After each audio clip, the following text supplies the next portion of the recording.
Hi, Mridula. Welcome to the show. Thank you so much. Excited to be here. So tell us, what is your role at SquareX? That's a very interesting question. So I'm the Chief of Staff to you. But I think the way I see my role is to make sure that whatever we are doing in the organization and whatever the goals and mission of the organization is at that point of time, I can enable it to happen, make your life simpler. Also, I oversee the growth in the marketing team right now. So really making sure that we can position the product to the market in the right way. Also helping solve any roadblocks that come across different departments. So if there's some coordination needed between the tech and the marketing, or if there's any support needed in hiring or just strategic, which events we have to attend. So basically just overseeing all of that. And also helping with anything that you need help with.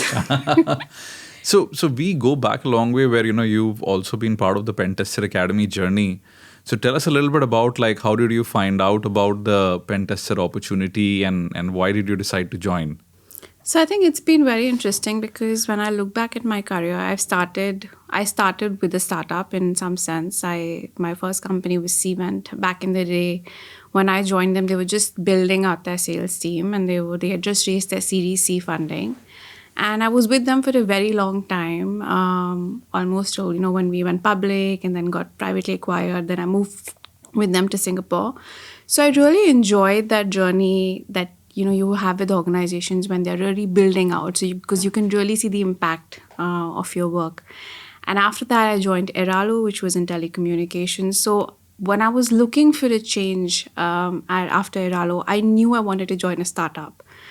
And being in sales and strategic partnerships and managing revenue books and building out teams, I was looking for another opportunity that helps me hone that, but also build out an entire sales team. So I know one of our common connections told me about Pentester Academy, and he told me that this business is not doing anything outbound and they are doing pretty well in revenue. So for a second, because this guy is a really close friend, I thought he was joking with me. So in jokes, I told him, why don't I speak to the founder and see how it was?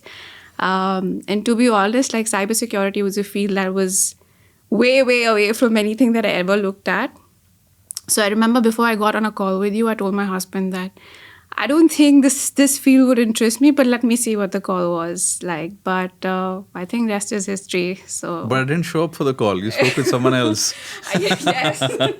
Because I was having my wisdom teeth, I think, got pulled out, or I don't remember what it was, but yeah. I think my first call was with another colleague back then, and that was interesting in its own way. But I think we had a couple of calls after that. Yeah. And they were very, very, to be honest, once I spoke to the colleague, I was still not sure because I was like, I don't know what the opportunity was going to be like or what the organization or is the space going to interest me. But I think once I spoke to you and, I actually got to know the numbers that we were talking about, but also how you explained the scope and the industry. It kind of seemed very interesting. And I liked your whole approach because I remember I questioned you as do you think I can do this? Because I've not been in cybersecurity before. I've done telecommunications and hospitality. And you gave me these 15 things to read and say, why don't you do your research and come? And I really liked it because once I started going down into that and, really looking up into those websites, I realized the potential that this space had. So, yeah, it was quite good. And, of course, Pentester Academy was a very short journey. I think, we decided to sell the company. And then post that, SquareX, of course, was a lot more deep tech, more vertical, I would say, where we are specifically looking at, something, like browser security, which is very, very, wouldn't say niche, but at least, something like an upcoming technology. So how was that transition, moving from education towards something where I'm guessing you probably had to ramp up quite a bit on just understanding the space? I think the transition was pretty smooth, and I think that's thanks to the fact that I'd worked with you at Pentester Academy before, and a lot of the initial team at SquareX was the team that we had worked with. So there was an understanding in the way people worked with each other. And I think I also had the privilege of seeing how the idea of SquareX evolved over time. And I think you made it very easy for me and a lot of other non-technical folks that joined SquareX early to push us to learn more about the industry, or really encourage us to read more about the space that we were going to be part of, and really being patient with us in terms of answering our questions, and really whiteboarding so many hours in the day where you actually explain the whole space, the problem statement, and were really patient for us to do that background search. So I think in some ways I owe it to you, and I think because you were an educator in you've been an educator, so you can really make a very complex problem, you can break it down for a non-technical person to also understand. So yeah, so it was pretty easy.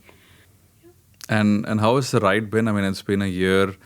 You've handled GTM, and we've had such a massive, tremendous kind of growth in that. Over close to 200,000 people have installed it, and now we are doing the enterprise GTM. So how was all of that journey? You helped hire like so many people, in the team under you. So just tell us a little bit about like the challenges, any ups and downs. I think the journey has been very, very rewarding, with, of course, lots of ups, few downs, but a fair mix of both of them. I still remember when we were, when we started talking about SquareX, and when I joined SquareX, we had this vision of the product that was going to be an extension that's going to go and be on the Chrome store, and it took us a while to get that over there. And I would always envision is like, how are we going to promote it? What marketing strategies are we going to use? And things like that. And I think it's been a very fulfilling journey to really see that first launch and reading up, how different extensions actually, security extensions actually have their write-ups on Chrome store, what they were doing, understanding, and then really crafting out our first page, putting it out there, to having Alpha Squad. I don't know if you remember, Yeah, of having course. those initial set of users, and having them test and get the feedback. So I think it's been pretty interesting. I think we made some interesting decisions through the journey. Like, I think we probably were one of our first hires in the GTM team was a PR and a marketing person, to help us build that credibility, because we realized very early on that if we expect people to trust a security product, they should have known about us. So I think some of those decisions probably I wouldn't have taken earlier. I would have probably thought, hey, I want like a proper SEO guy, and then I want a separate guy to do content. But I think we took the right decisions, and yeah, almost 200,000 users on Chrome Store. We had a featured extension, something that I kept harping about from the beginning is like, how do we get that featured tag? And it just came to us because of, the volume and the reviews that we were getting. So it's been pretty interesting. Yeah. So run us through like a day in the life of Mridula. And now, of course, congratulations. You're also expecting in a few months. So how does your day look like? When do you wake up, get to work? What happens? So I think every day is a bit different, but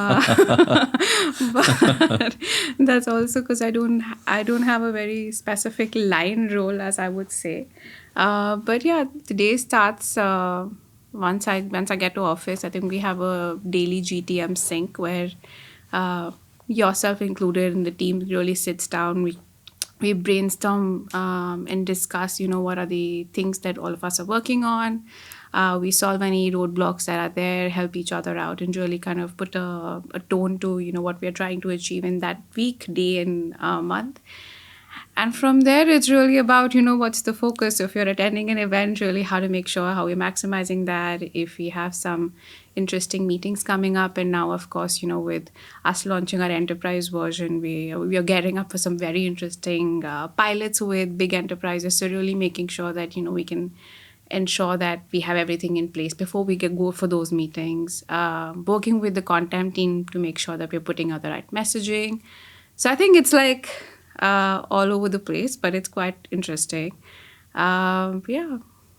I think in recent times RSA was, I'm guessing, very challenging. because some of us were in the Bay Area in San Francisco, at the booth doing different things, while part of the team was, I guess, awake through the night. So tell us about that experience, and what are the wins finally the organization ended up getting, because of kind of doing something very unconventional. I think again, when I look back, the time we got the RSA booth, I was mixed about it because I didn't know if we were ready to be at such a big conference. But at the same time, I knew it was the right time for us to be there. We were launching our enterprise work product.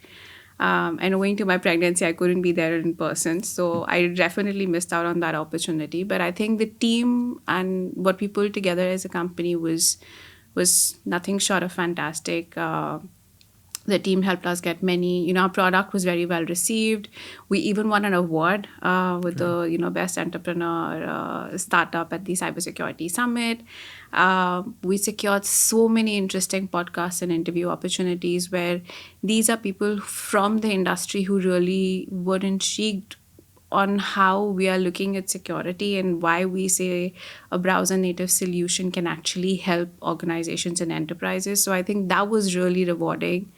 And of course, during the event, it was interesting because while you guys were there, the team on ground in Singapore, and I think that was a bit selfish of me because I didn't want to miss an opportunity. So me with a couple of the folks here, we were awake the entire night to ensure that, we're posting things live and we're there to support the team in any way and form. So I think that was very interesting and rewarding. And I think we came back with like a couple of very, very interesting leads from RSA. And yeah, overall it was a very interesting and a successful show. So what do you think, are your key challenges now that we are going into, let's say, the enterprise space and we're trying to, convert different clients and all of that? So from a GTM perspective, like what keeps you awake at night? So I think as a company, we took a decision that we wanted to make a product that was easy for people to use. And strategically, we launched, a small version, a version of a subset of our version of an enterprise product on the Chrome store for consumers to use. So one thing is very clear that I know that when we launch it within enterprises, enterprise users will really love the product because it's easy to use and, they will not, it's not like SquareX is going to fail because somebody's going to go turn off the extension. That's not going to happen. But now we're pivoting to going to these bigger enterprises and really making a mark and a space for ourselves. And, like we mentioned before, what we are doing is not something that is already present in the industry. So I think what really keeps me awake is apart from the fact that, we get these good CISO connects through connections and of course through, your network. How do I or the team here support in getting more qualified enterprise leads into the funnel where CISOs of companies can look at SquareX as an extension and give us a fair chance? So I think what keeps me awake right now is to make sure that the team that's done very well in positioning the product to consumers, and these consumers were, your security researchers, professionals in the same space. How do I pivot this entire team to now start looking and putting the messaging across so that we now change the audience to CISOs and decision makers? So I think that is something that I constantly keep thinking about. But yeah. So tell me, what are your career aspirations, let's say the next, 3, 4, 5 years? I think that's very interesting. I've always wanted to start something of my own. I don't know what. So in 3, 4, 5 years, we'll end up losing you to your own startup. But, I think that is something that I want to do. I want to have something of my own. And I feel like working closely with you and getting this opportunity at SquareX, helping oversee how the business is run, how you take a couple of decisions. I think it helps me to understand and strengthen certain aspects that I didn't know of and learn so much, right? The opportunities that you give, I think as a founder, I've worked with leaders and founders before, and I've not seen that kind of openness to discuss, and not only just with me, but with the team. I think we all learn a lot. So I feel like all of the learnings and the journey with SquareX, with Pentester Academy, in some ways is going to contribute or give me the confidence that tomorrow, if and when I start something of my own, I can put to use. But I think a 3-year will definitely be, I'll see where you are. but yeah, I do want to hold a revenue role. I've been an out and out salesperson, so hopefully managing a good sales, big sales revenue generating team.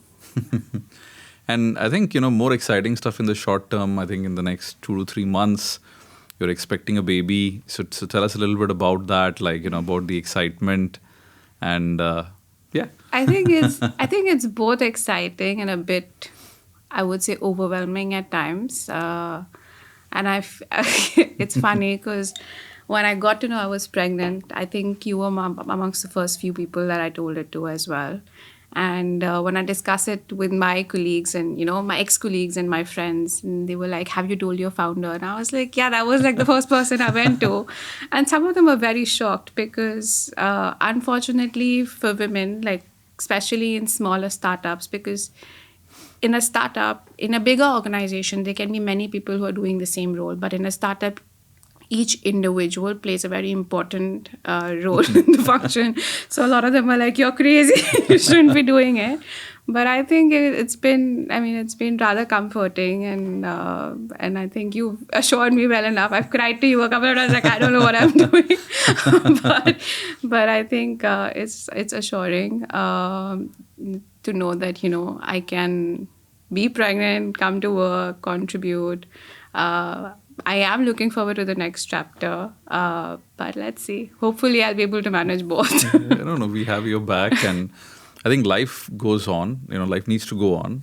And as I was telling you, this is, I think, between Pentester Academy and SquareX, I think this is the third baby that we are delivering as as part of both companies. So, so that is always good. And ideally, it's very important, being a father myself, I think it's very important for a lot of founders to understand that, it's a natural sequence of life, and to be supportive and not to create anxiety, worries and concerns, in anyone who already, of course, is going to have a very difficult time, going through something like a pregnancy, right? So I think sometimes you're too supportive, because sometimes you're like, it's okay, you can leave it, I can do it. And I'm like, no, I can do it. So I think the support also works as a motivator, because I feel in organizations where, your leaders or your direct managers or your teams in general kind of start giving you that feeling that, okay, you're pregnant, we'll find we'll find a replacement and things like that. You, as an individual, you also start looking at, things in a different way. But if you're in an organization and a team where, your team has your back, and, at various points, they do more than what you expect, you also want to naturally give back and make sure that the team doesn't suffer because of you. So I think it works in a reverse psychology. But yeah. No, fantastic. So again, thank you so much. All the best, and wish you again all the best with like the pregnancy and the 3-4 months where you're probably going to spend a lot of interesting time. And having a first child is always a very interesting experience. So all the best, and thank you. Thank you.